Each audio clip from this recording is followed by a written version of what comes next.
নমস্কার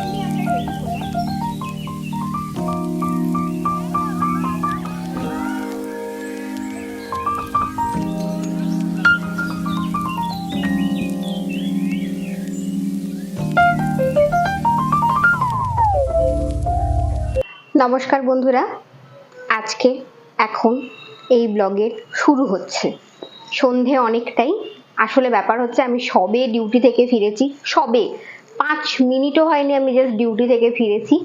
আর সৌভাগ্যবশত আজকে আমার একটা বিয়ে বাড়ি আছে। বিয়ে বাড়িটা কার আমি তোমাদের বলবো, বাট তার আগে হসপিটালের জামা কাপড়টা আমি টুক করে ছেড়ে চলে আসি, জাস্ট টুক করে। স্নান করে এলাম, সকালবেলা ডিউটি ছিল তাই স্নান করতে পারিনি, এখন স্নান করে এলাম।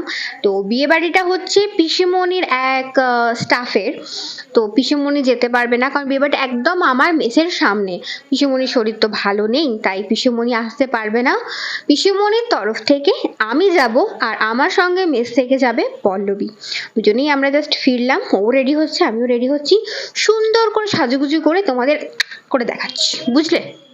তো এই ড্রেসটা পরবো, এটা একদম ব্র্যান্ড নিউ ড্রেস, সেটা ট্যাগ দেখেই বুঝতে পারছো, পুজোতে দিয়েছিল ছোট মামি, তো সেটাই আজকে পরবো। চলো জাস্ট রেডি হয়ে নি। ভাবো একটা নতুন জামা আলটিমেটলি আমার আছে যেটা পরে আমি বিয়ে বাড়ি যেতে পারছি, না হলে যখনই পুজোতে নতুন জামা আসে সবার আগে তো ওটাই পরা হয়ে যায়, পুজোর আগেও নতুন জামা পরা হয়ে যায়, কিন্তু আমি এবারে গুছিয়ে রেখেছিলাম, কে জানতো একটা বিয়ে বাড়ি পাবো। রেডি তো হয়েছি কিন্তু বুঝতে পারছি না যে আমি যে সাইজের টিপটা পরেছি সেই টিপটাই পরবো নাকি নাকি এই টিপটা পরবো। কোনটা কোনটা পরবো, তো ছোটটা না বড়টা? ছোটটা শিওর, ছোটটা ছোটটা ছোটটা ডান। ব্যাস আমি তো রেডি, ওদিকে পল্লবীও রেডি, চলো এবার বেরোনো যাক। বাট কালকে একটা গিফট কিনে এনেছি, সেই গিফটটা র্যাপ করা হয়নি, তাই আমরা যাবার সময় র্যাপ করে একদম বেরোবো। চলো, এটা একটা দুর্গা মূর্তি, এটা আমি পিসিমণিকে দেখিয়েছিলাম, গড়িয়াহাট থেকে নিয়েছি, খুব সুন্দর। তো এটা র্যাপ করে একদম বেরিয়ে যাবো। একবার ভাবছি যে এইটা পরবো, তারপর ভাবছি যে না এইটা একবার গলিয়ে দেখি, এটা বেশি ভালো লাগছে বলো, এমনিতেই পায়ের যে অবস্থা, এটাই পরি। পল্লবী রেডি? চলো। আমাকে দেখছেই না সঞ্চিতা, পল্লবীকেই দেখে যাচ্ছে, এখন বলছে ভালো লাগছে, ওই যে সঞ্চিতা বসে আছে। আলটিমেটলি আমরা রেডি হলাম এবং আলটিমেটলি আমরা বিয়ে বাড়ি যাচ্ছি। চলো, 9টা বাজে, এই 9টার সময় কলকাতা সব দোকান বন্ধ, রাস্তা ফাঁকা পুরো। কোথায় গিয়ে র্যাপ করব জানি না, খুঁজে খুঁজে একটা গলির মধ্যে এই দোকানটা পেলাম, রাস্তাতেই পড়লো। তো সেখানে পল্লবী অলরেডি গিফটটা নিয়ে র্যাপ করতে দিয়ে দিয়েছে, তো র্যাপিং চলছে। কাকু তার সঙ্গে অনেক মুখ চালাচ্ছে কিন্তু হাতটা কাকু চালাচ্ছে না।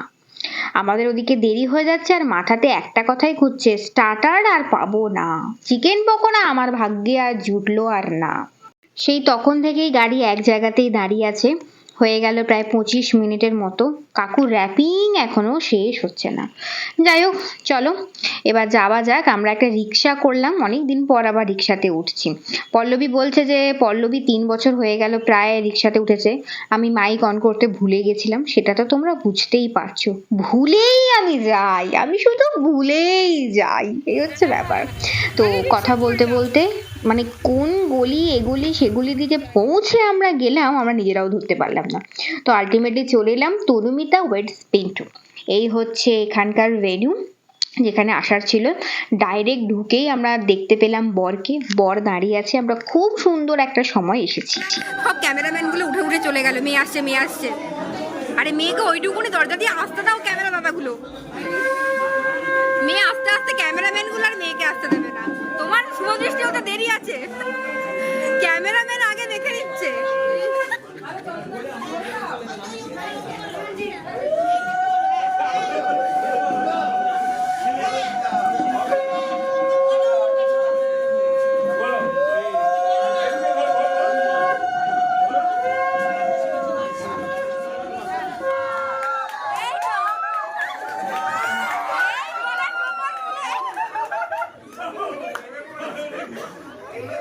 ছেলে একদম মাথার পাখাকে ঘুরিয়ে দিল শীতকালে, এমন বিয়ের তাড়না।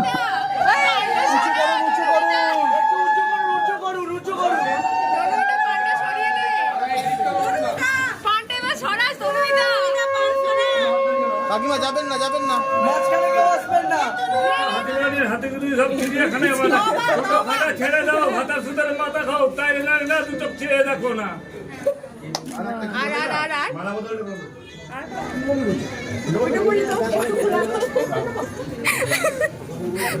বলছি লজ্জা পাবে না, একটা বলুন।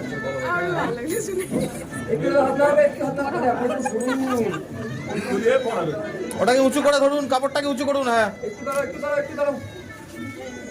আচ্ছা, দুজন দুজনের চোখের দিকে চেয়ে পড়াও। ক্যামেরাম্যান এদিকে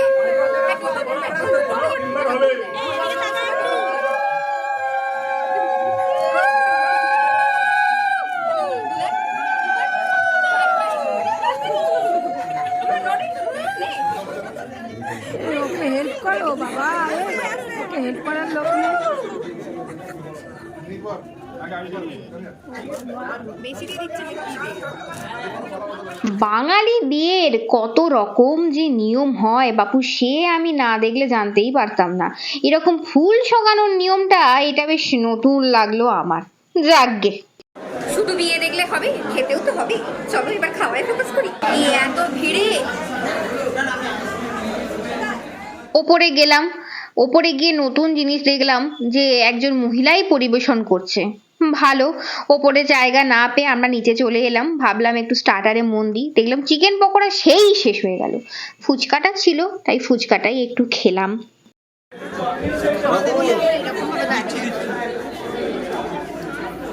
শুধুমাত্র এই পরের ব্যাচটায় বসবো বলে এরকম মানে ঠেসে দাঁড়িয়ে আছি। তারপরে সামনে একটু এগিয়ে গেলাম, গিয়ে আবার দাঁড়িয়ে আছি যে এই ব্যাচটা উঠলেই আমাদেরকে ঝপাঝপ বসে পড়তে হবে।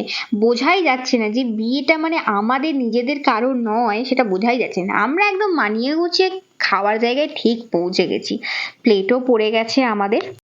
আধ ঘন্টা থালা নিয়ে বসে থাকার পর কিরকম ডিমোশন দেখো। এই থালাগুলো তুলে নিয়ে আমাদেরকে দেওয়া হচ্ছে একটা করে শোলার থালা, কারণ এত ভিড় হয়েছে। ওপাশে নাকি বুফে লেগে গেছে, তাই বুফেতে তো শোলার থালা নিয়ে খাওয়া যাবে না, এই ফাইবারের থালাগুলো লাগবে। সেই জন্য আমাদেরকে শোলার থালা দিয়ে গেল। যাকগে, খাবারটা যে পাতে পড়েছে এটাই বড় কথা। প্রথমে পড়লো ফিশ চপ, তারপর কড়াইশুঁটির কচুরি না কিছু একটা আমি জানি না, মোটামুটি পড়লো। স্যালাডও ছুঁড়ে ছুঁড়ে দিয়ে দিল। খারাপ না, ফিশ চপটা কিন্তু বেশ খেতে ছিল, ঠান্ডা কিন্তু নো ডাউটলি টেস্টি ছিল। চানা মশলার পর এখানে পড়লো রাইস, লবঙ্গটা কি সুন্দর তাকিয়ে আছে দেখছো। তার সঙ্গে যেটা পড়লো সেটা হচ্ছে মাছ, পনির, চিকেন, তিনটেই ছিল, কিন্তু আমি তো পনির খাই না তাই পনির নিইনি, মাছ নিয়েছিলাম। মাছের প্রিপারেশনটা ভালোই হয়েছিল। আর যেটা আসল জিনিস চিকেন, সেটা চিকেন চাপ হয়েছিল। তারপর ওঠার সময় আমি অনেকগুলো হজমোলার প্যাকেট নিয়েছিলাম। এখন আমরা ফিরছি, ফাঁকা রাস্তায়, গাড়ি টাড়ি কিছু নেই। খাওয়ার জন্য যে এত লড়াই করতে হয় মানে সেই আদি যুগ থেকে এখনো পর্যন্ত, সে সত্যি আজ বুঝতে পারলাম।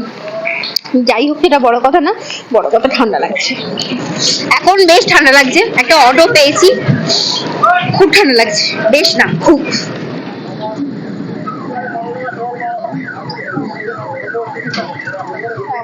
এটা ঢাকুরিয়া স্টেশনের দিকটা। এই দিকটা আমি এসেছি একবার দুবার, হাঁটতে হাঁটতে এসেছি।